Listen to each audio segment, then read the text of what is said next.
Hello बच्चों, तो आज हम लोग देखने वाले हैं प्रश्नावली 3.2 का क्वेश्चन नंबर 5। बोला है एक आयताकार बाग जिसकी लंबाई चौड़ाई से 4 मीटर अधिक है का अर्ध परिमाप इतना है। ठीक है, तो बाग का विमाएँ ज्ञात कीजिए।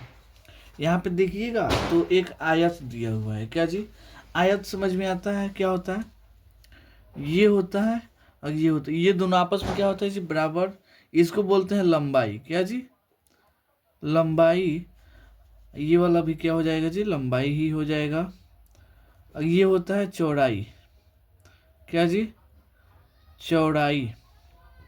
ये दोनों आपस में क्या होता है जी? बराबर। ये आमने सामने का भुजा बराबर होगा, ये वाला सामने का बराबर हो जाएगा। ठीक है, यहाँ तक कोई दिक्कत?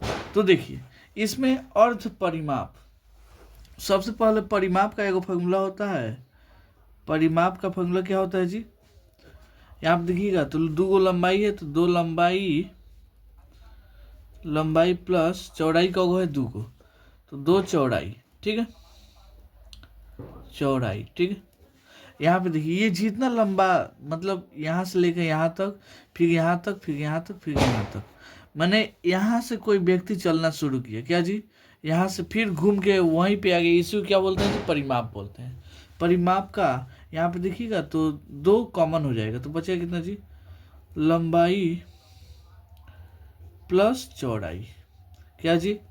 प्लस चौड़ाई। यहीं पे ये हो जाएगा। ठीक है, यहाँ पे परिमाप का फॉर्मूला क्या हो जाएगा जी? 2 × लंबाई प्लस चौड़ाई। लेकिन अर्ध परिमाप, क्या जी? अर्ध परिमाप पूछे, अर्ध परिमाप, तो ये कैसे होता है जी? परिमाप में क्या करते हैं जी? परिमाप में 2 से भाग देते हैं। क्या जी? 2 से भाग देंगे, तो यहाँ पे अगर 2 से भाग देते हैं तो ये 2 से 2 कट जाएगा। अर्ध परिमाप कितना हो जाएगा? लंबाई प्लस चौड़ाई। क्या हो जाएगा जी? लंबाई प्लस चौड़ाई। ये क्या हो जाएगा? अर्ध परिमाप का फॉर्मूला हो जाएगा। ठीक है, यहाँ तो कोई दिक्कत? हम बस चाह गए थे आपको ये फॉर्मूला समझ में आ जाए। क्या होगा जी? अर्ध परिमाप इक्वल टू लंबाई प्लस चौड़ाई। तो चलिए आते हैं अब यहाँ पे क्वेश्चन शुरू करते हैं। यहाँ पे देखिएगा तो लंबाई नहीं दिया है, लंबाई नहीं दिया है और चौड़ाई भी नहीं दिया है, तो हम हल करते हैं। हल मान लीजिएगा, माना कि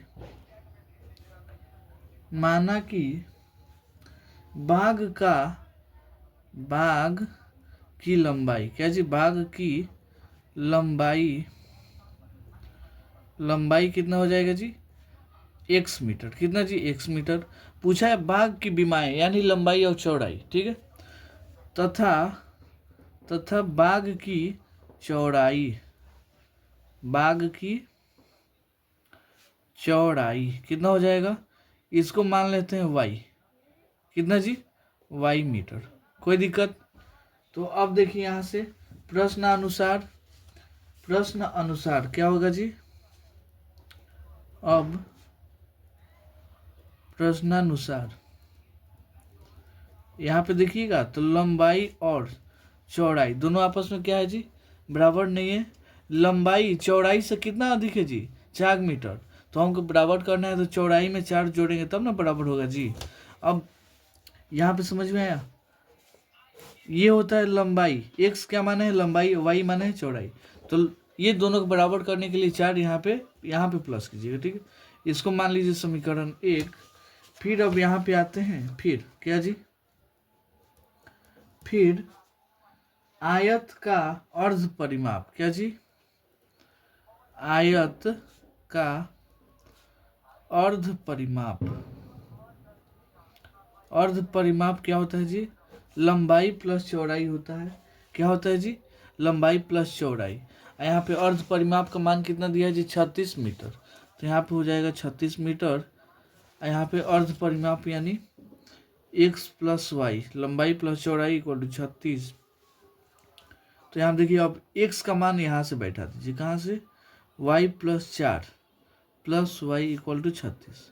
कोई दिक्कत नहीं, जो ये x का मान था वही हम यहाँ पे बैठा दिए हैं। ठीक है, तो यहाँ देखिएगा एगो वाई या एगो वाई, दो गो वाई हो जाएगा। ये वाला 36, 4 इधर प्लस में उधर जाएगा तो माइनस में हो जाएगा। 2 वाई का मान कितना आ गया जी? 36 में से 4 गया 32। कितना जी? 32। कितना आ गया 32। तो y का मान हो जाएगा 32/2 यानी 16 मीटर। क्या आ गया जी, y का मान 16 आ गया। तो अब समीकरण 1 से आते हैं। समीकरण 1 से कितना दिया है जी, x equal to y plus 4। कितना जी, x equal to y plus 4। X और वाई का मान 16 प्लस 4 यानी 20 मीटर। कितना जी, 20 मीटर। यहाँ पे लंबाई का मान आ गया 20 मीटर और चौड़ाई का मान आ गया कितना, 16 मीटर। तो यहाँ पे हो जाएगा अतः अतः लंबाई, किसका लंबाई, बाघ का लंबाई कितना हो जाएगा जी, 20 मीटर, तथा चौड़ाई कितना हो जाएगा जी, चौड़ाई हो जाएगा आपका 16। कितना जी, 16 मीटर। यही क्या हो गया जी, आपका आंसर हो गया। ठीक है, तो उम्मीद करता हूँ आपको ये क्वेश्चन बहुत अच्छे से समझ में आया होगा। चलिए मिलता है अगले वीडियो में अगले क्वेश्चन के लिए, तब तक के लिए धन्यवाद।